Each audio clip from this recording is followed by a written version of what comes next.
pamagat ng mensahe ng Lord sa araw na ito ay enlarge my territory. Alam niyo ba, mga kapatid, historically, maraming bansa nagkakagulo dahil lang sa teritoryo. Magkakapit-bahay nga, nagkakaaway-away nga eh. Hindi nagkikibuan. Kasi yung, ano tawag sa Tagalog, yung mohon ba yan? Inusog mo ng 3 metro eh. Kaya tuloy yung lupain ng kapitbahay mo. Lumiit eh. So, ganun din mga kapatid. Nga, bago tayo mag-proceed, tingnan natin kung ano yung definition ng enlarge. Ay, ang ibig sabihin ng enlarge is to make larger, increase in extent, bulk, or quantity. Example, pinapalaki nyo yung mga bahay nyo, nagpaparenovate kayo, pinapa-expand nyo. Pangalawang definition, to increase the capacity or scope of expand. For example, yung kumpanya nyo, since maraming in demand, so nagdadagdag kayo ng numbers of people. At alam ko, siguro naman for ilang buwan na nilalaman ng mga balita is yung problema or yung maritime claims sa South China Sea. Alam ba natin to mga kapatid? Yung issue about sa South China Sea or West Philippine Sea? Tingnan po natin yung mapa. So andun po yung China, andun po yung mga kapitbahay nila, including yung Philippines. Now, tingnan natin kung gaano nga ba kalaki yung gustong sakupin ng China. Ay, yan. Nakikita ko niyo yung mga dots na yan? Yan po ang gustong sakupin ng mga kalahi ni Mao Zedong. Nakikita niyo yan, mga kapatid? Nakikita natin dito yung tahasang pag-agaw ng mga isla na hindi naman talaga sa kanila. Ngayon, ang tanong, ano bang mapapala nila?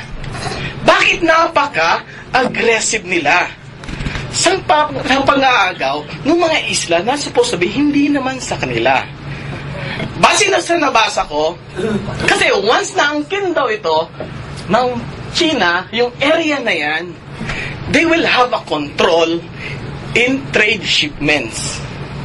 Meron silang control doon sa lahat ng mga cargo vessels na dadaan doon. At the same time, magkakaroon din sila ng pag-deny or pag-control ng access. Most especially sa mga foreign military. So, hindi lang gaganda yung ekonomiya nila, at the same time, strategically, lalakas sila. So, nakita natin mga kapatid kung gaano ka-agresibo ang China ngayon. Dinidefine nila yung utos ng UN, ng even ng mga karatig bansa, yung pakikiusap, yung mga bilateral talks na ginagawa. Baliwala sa kanila yan. Ano bang meron sa South China Sea? Sabi sa nabasa ko, the floor of South China Sea may contains massive oil and natural reserves. Hindi po nila aangkinin yung lugar na wala silang pakinabang. Aside dun sa mga nabanggit ko, marami pong oil and natural reserves sa eryang yan. So, lalakas talaga sila pagdating sa ekonomiya. Pera. Pag may pera, more power.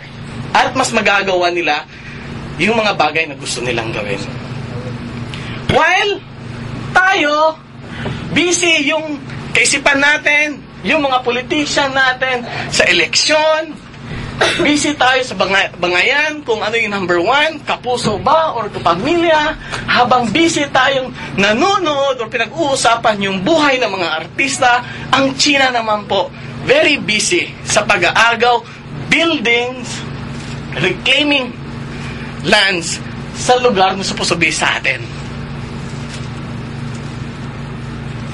Ang nakakalungkot pa ngayon, even yung mga maliliit na mga mangingisda naapektuhan yung kanilang pangkabuhayan. So, nakikita na natin mga kapatid, unti-unti yung bunga nito sa buhay natin. At kung pag-uusapan natin yung buhay Kristiyano natin mga kapatid, naniniwala ba kayo that our first territory as a Christian is ating family. Do you believe that? And the church is our mission field and strategic base. And God wants us to extend these territories, mga kapatid. Remember, mga kapatid, by extending our territories as a Christian, it is equivalent by enlarging God's kingdom. Bago po ako magpatuloy para sa mensahe ng ating Panginoon, sisimulan ko yung mensahe sa isang challenge. Look at those seats behind you, beside you, in front of you. May mga bakante po, di ba? Kahit sila kuya dito, pwede pang isa or dalawa eh. Now, God is challenging you, mga kapatid. Bawat isa sa atin, kasama ako. Kung paano natin pupunin. Kasi yung territory mo ngayon, yung inuupuan mo. Now, God is talking to you personally, to us. I-extend mo yung territory na yon. Of course, hindi ibig sabihin magpapaklone ka. Share His words upang meron kang maidalang kaluluwa. Malinaw, mga kapatid. Sa mundong ginagalawan natin, walang pinagkaiba si Taning sa ginagawa ng China. Inaagaw niya yung mga atensyon, yung mga attendees na supposed to be meron ang iglesyang ito. Then papayag ba tayo? Papayag ba tayo na yung supposed to be yung mga taong andito ngayon na supposed to be kasama natin sumasamba sa espiritu at katotohanan? Wala dito dahil naaagaw ng kalaban. Then we must fight back, mga kapatid. And we can only do it by sharing the Word of God sa patuloy na pagpapaalala sa bawat isa sa atin, mga kapatid. Ngayon, sino ba sa atin who is willing to extend their territories for God's glory? Sino? Praise God. Okay, napakarami. Purihin ang ating Panginoon doon sa napaka mga matatapang na mga kapatid. And yun po ang nais ng ating Panginoon, mga kapatid, for us to stand up. Sabi nga, wala nang ibang aasahan ang ating Panginoon sa mundong ito, kundi tayong mismong mga pinili niya, tayong mismong mga Kristiyano. Now, ngayon, if you are willing, if you have this desire to extend God's kingdom, maalala niyo pa ba, when was the last time you shared the gospel? When was the last time pinagmayabang mo yung goodness, yung kabutihan ng ating Panginoon? Because if we say na we want to extend God's kingdom, merong kapalit yan eh. It have to cost us something, mga kapatid. Meron tayong dapat gawin, mga kapatid. Now, may iba magsasabi na, for the Lord, I am willing na i-extend ang territory ng ating Panginoon sa mundong ito. Eh, wala kang ang panahon eh. Wala kang ang oras. Dumalo sa gawain. Wala kang ang panahon. Dumalo sa mga Bible studies. Supposed to be libre ka naman. Sasabihin mo, I am willing to extend the territory of God. Eh, yung kasama mo nga sa kwarto for 5 years, hindi mo man na-share ng salita ng ating Panginoon, then how can you do that? Tapos, magwa-wonder ka ngayon, bakit kaya ang church, 2 weeks na, walang bisita? Bago mo sisihin yung iba, bago mo tanungin yung iba, tanungin mo muna yung sarili mo. Meron ka na bang inibintahan? Meron ka bang na-invite? Meron ka bang na-sharean? Kasi kung wala kang na-sharean, wala kang in-evangelize, then you are part of the problem. So malinaw yun, mga kapatid. If we really want to extend God's territory, we must do something. Even our comfort zone, it requires us to give up something, mga kapatid. So, tingnan natin ngayon yung scripture na binasa ni ate kanina. At kilalanin natin yung taong nagngangalang Jabez. At yung kanyang naging panalangin sa ating Panginoon. At ano-ano yung mga aral na pwede nating makuha at may lapat natin sa buhay Kristiyano natin. So, simulan natin. Sa verse 9. Sabi dyan, Si Jabez ay higit na marangal kaysa mga kapatid niya. Jabez, bakit Jabez ang tinawag sa kanya? Sapagkat ito ang wika ng kanyang ina. Ipinanganak po siya sa gitna ng hapis. Then the name Jabez means he causes pain in English yan, mga kapatid. And he is from the tribe of, kaninong tribe galing? From the tribe of Judah. Kaya ito ang napiling pangalan ng kanyang ina sa kanya, mga kapatid. It's either malaki ang problema na ina-experience ng kanyang nanay habang pinagbubuntis siya, or dun mismo habang pinapanganak siya. So makikita natin dito, mga kapatid, masakit ba para sa isang anak na ay pangalan sa iyo is, sabihin natin, problema ang pangalan mo? Madali bang tanggapin yun? Or muskila in Arabic, yung pangalan mo. Di ba? Tapos yung palayo mo, Katir. Katir, muskila. Di ba? So hindi po madali yan, ma. Pero titignan natin mamaya kung paano ito dinala ni Jabez. Titignan natin mamaya kung itong naging pangalan niya, ito rin ba talaga ang yung klaseng buhay na meron siya. So titignan natin yan mamaya, mga kapatid. Take note, mga kapatid, nabanggit po kanina na si Jabez ay higit na mas marangal kaysa kanyang mga kapatid. Now, ang tanong, now what makes him more honorable compare sa kanyang mga kapatid? Sagot?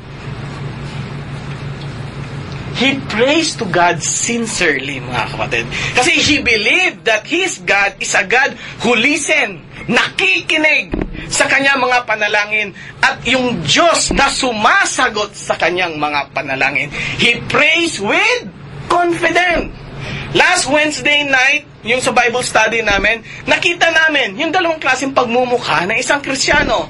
Yung isang Kristiyano na lumapit sa ating Panginoon, idinulog lahat yung kanyang mga kahirapan, yung mga problema, at nanalangin. Yung isa naman, the same thing ang ginawa. Pero, he prays with confidence, with boldness. At yun ang dapat na meron tayo, mga kapatid. Tayo, mga Kristiyano.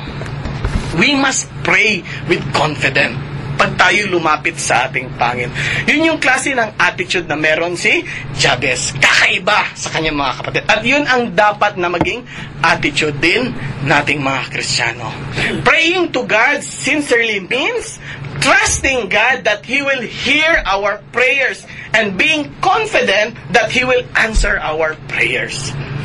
Totally kabaliktaran sa kanyang pangalan. Kung ang kanyang pangalan, hopeless ang ibig sabihin, kabaliktaran po sa kanyang buhay, mga. He is full of hope. Hindi yung hope niya nakabase sa meron ng kaharian niya, or meron ng mga kapatid niya, meron ng mga magulang niya, pero yung hope na meron siya, nang gagaling mismo sa Diyos, mga kapatid. Nakita natin kung paano siya naging dependent sa Diyos na kanyang sinasamba. How about us? Do we have this kind of confidence, mga kapatid? Kasi sabi nga natin, di ba, sa mga pag-aaral, the reason kung bakit marami mga Kristiyano hopeless, because wala silang confident dun sa mga pinapanalangin nila na tutugunin ito ng ating Panginoon. Wala silang confident na hindi nila alam kung ano yung kapasidad na meron ng ating Panginoon para tugunin ang kanilang mga pangangailangan. Second reason, why Jabez is more honorable compared to his brother? He seeks to do God's will. By continually seeking God's will, mga kapatid, each day, nade-develop ni Jabez ang kanyang relationship sa ating Panginoon. Nagiging intimate. It becomes more intimate. At the same time, mas nagiging pleasing siya sa mata ng ating Panginoon. Sa kabila ng kapahamakan na dumarating sa karya ng Israel at Judah at ng mga taong nakatira doon, kung saan siguro yung mga kapatid niya, yung mga kapitbahay nila, nagkakagulo na kasi hindi na alam kung anong gagawin. Here is Jabez. Instead na maglupasay siya, anong ginawa niya? Nanalangin sa Diyos na meron siya, mga kapatid. Dapat ganun po tayo. Sabi nga natin, God is always giving us an option. We have an option. We have our free will. na ilugmok yung sarili natin sa mga problema na meron tayo, but we also have a choice, mga kapatid, na i-cast lahat ng burdens natin sa ating Panginoon.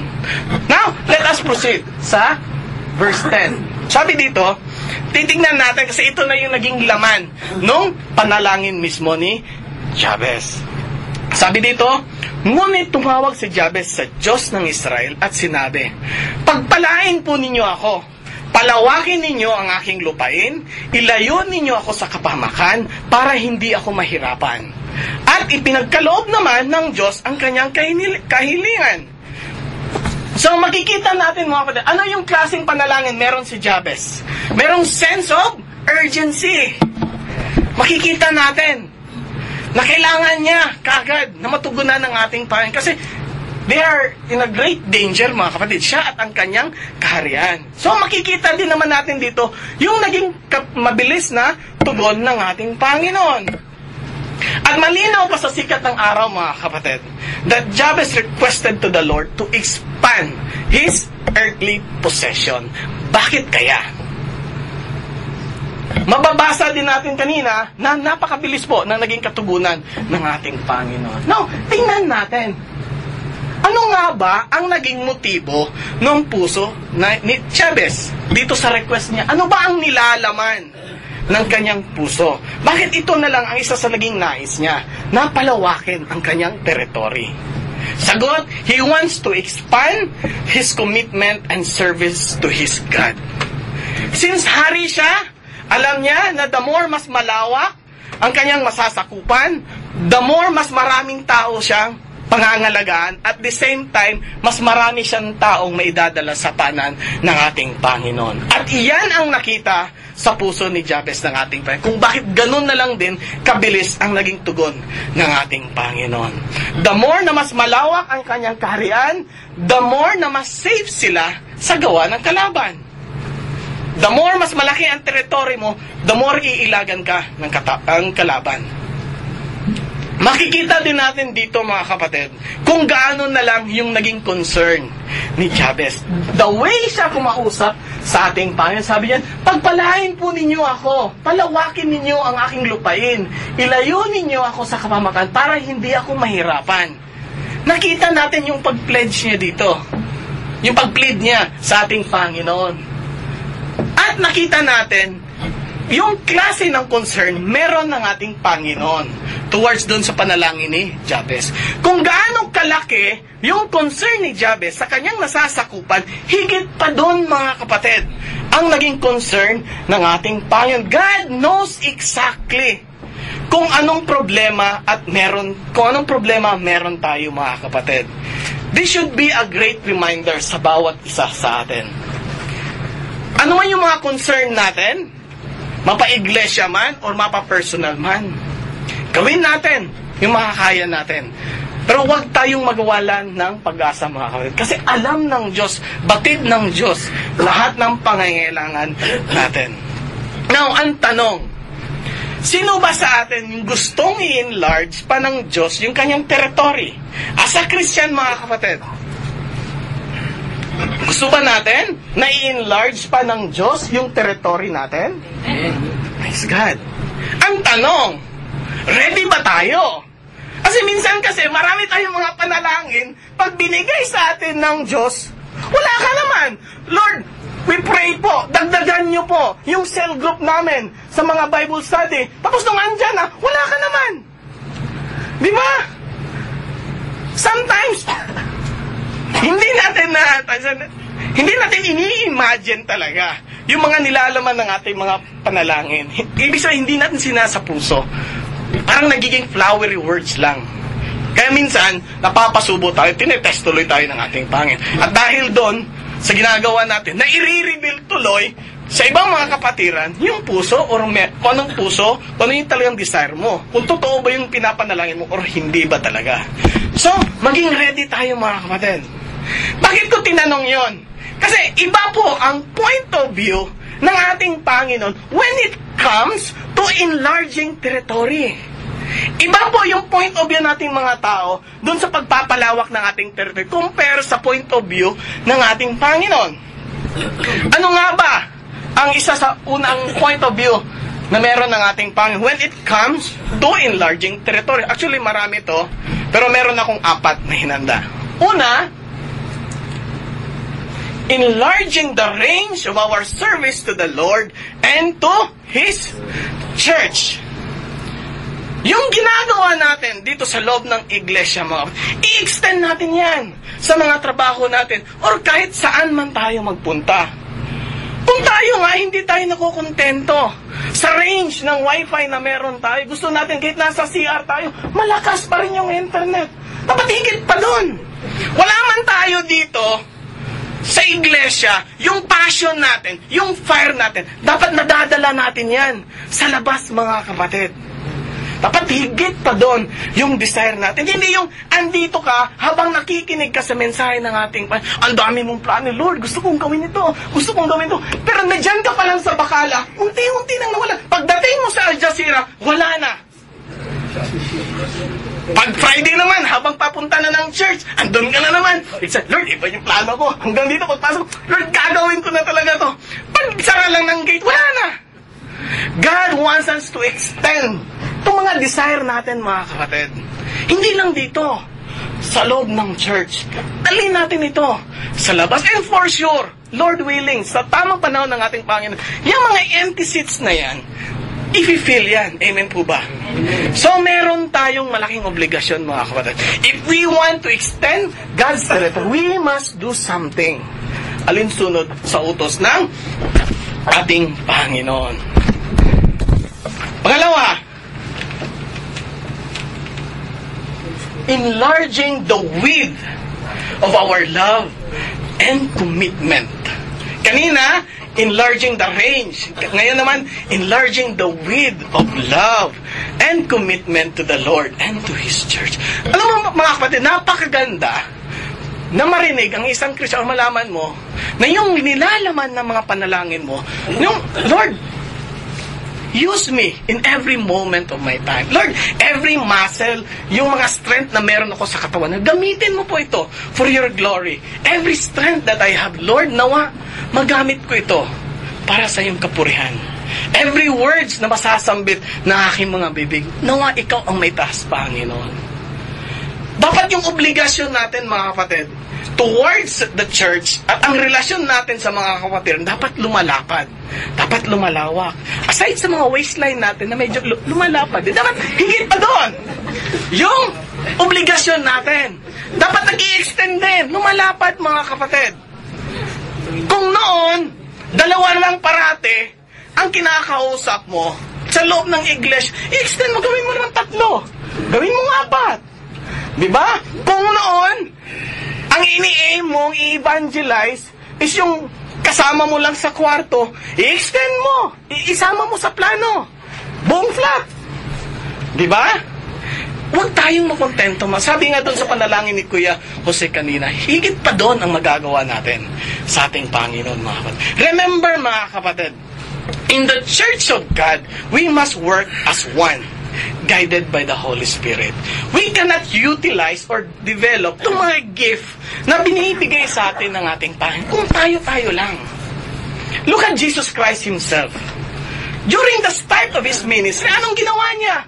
Nag-gather siya ng mga disciples, di po ba? Jesus Christ na yan, ha? Tayo pa kaya? Di ba? Baka pag tayo lang mag-isa, di na tayo makabangon sa mga higaan natin, God wants to see us growing in faith along with brethren, mga kapatid. God wants us to accomplish our mission along with the brethren. Napakasarap kaya. Kasi di ba ang isa sa nais naman talaga ng ating Panginoon, even though kaya namang gawin talaga ng ating Panginoon yung mga nasasaad from Genesis hanggang Revelation, pero dahil sa nais ng ating Panginoon na makabahagi tayo, maging kabahagi tayo doon sa pag-accomplish nung grand plan ng ating Panginoon. Di ba napakaganda? Sabi nga natin, yung paglilingkod sa ating Panginoon is a privilege. Privilege na hindi lahat ng tao nakaka-experience. Now, if you're done, kung ano yung ginagawa mo ngayon, for the Lord, kasama ang mga kapatiran, i-extend pa natin yan. I-extend natin yung pagmamahal natin sa mga kapatiran, sa mga katabi natin as a brotherly love. Palawakin natin, mga kapatid. The more na minamahal natin yung mga kapatiran natin sa loob ng iglesia, even the unbelievers itself, the more na nakikilala natin ang ating Panginoon, mga kapatid. The more love that we have, the more we become more intimate sa ating Panginoon, mga kapatid. So, yun po yung pangalawa. Yung pangatlo, enlarging the depth of our relationship to the Lord and to His Church. And this can only be possible, mga kapatid.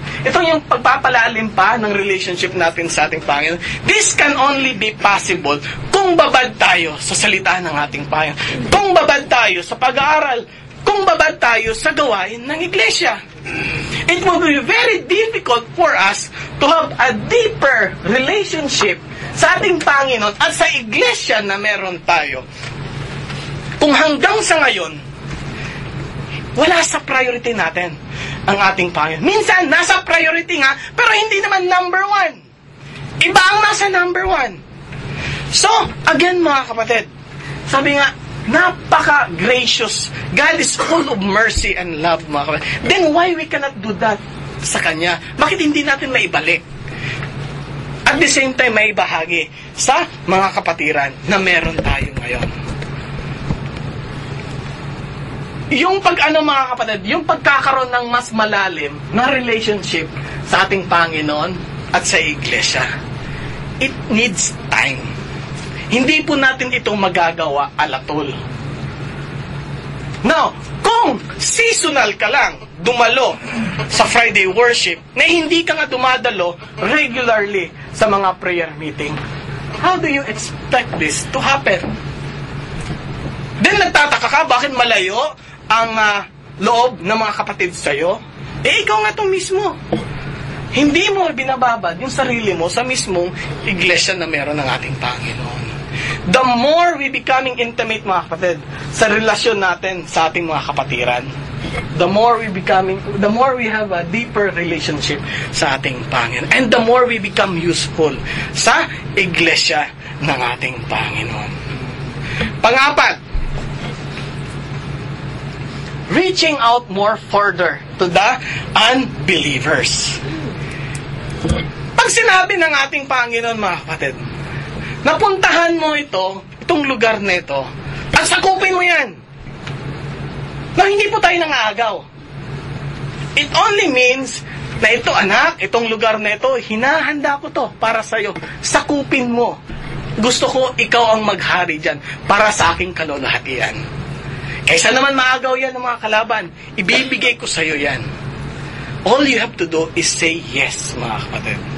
Enlarging our territory is not a suggestion, mga kapatid. Tanda natin yan. It is a command from our God. So let us extend our territory to our friends, sa mga katrabaho, sa lahat ng mga taong nakakasalubong natin, mga kapatid. Of course, hindi ito magiging madali. But our God has the capacity, the ability, and His willingness, mga kapatid. Yun ang tutulong at gagabay sa atin. It will happen, mga kapatid, sa tulong ng ating Panginoon. When Jabez requested to the Lord na i-extend yung kanyang territory, his aim was actually to extend God's influence and territory. It is God's kingdom that He wants to be extended at hindi sa Kanya. Kaya no wonder, ganun na lang kung tumugon ng ating Panginoon. Kasi batid ng Panginoon yung nilalaman ng Kanyang puso eh. Mga kapatid, it's about time that we must expand and change our perspective. Tignan natin yung vision na meron ang ating Panginoon. Sabi nga natin, kung ngayon medyo malabo ang paningin natin, gamitin natin yung salita ng Diyos as eyeglass or contact lens para mas makita natin kung ano ba talang gustong tumbukin ng ating Panginoon. Sabi nga natin, malawak po ang plano ng Diyos sa iglesyang ito. Now, ang tanong, are we willing na maging kabahagi dun sa pag-expand, pag-extend, pag-enlarge ng territory ng ating Panginoon? If we want to do something, mga kapatid, for the Lord, tularan natin si Jabez. We must think big. Huwag nating, huwag nating kuriputin ng ating Panginoon. Huwag nating lagyan ng limit. Kasi our God is unlimited. Yung kayang gawin ng Diyos sa buhay natin, sa iglesyang ito, biyan po mga kapatid, sa mga naiisip natin. Yung mga problema na meron tayo, wala yan. Sa kayang gawin ng Diyos na meron tayo mga kapatid. Huwag nating limitahan yung kakayahang gawin ng Lord sa ating buhay. If we want to say something sa ating mga prayers, say it directly. Say it with boldness. Say it with confidence sa ating Panginoon. Especially kung alam natin na we are doing this for His glory. In conclusion, mga kapatid, sabi dito, if we want to extend God's territory through us, una, dapat, let us pray sincerely. Pangalawa, let us believe that He will answer our prayers. Pangatlo, and let us make ourselves available to God. Malinaw na dito mga kapatid. Kung gusto mong maging bahagi sa isang proyekto para sa ating Panginoon, we must be available. Hindi lang doon sa pagpaplano, kundi hanggang doon sa pagkakaroon ng realization mismo. We must be available, mga kapatid. And with this, it can make it happen, mga kapatid, sa tulong ng ating Panginoon.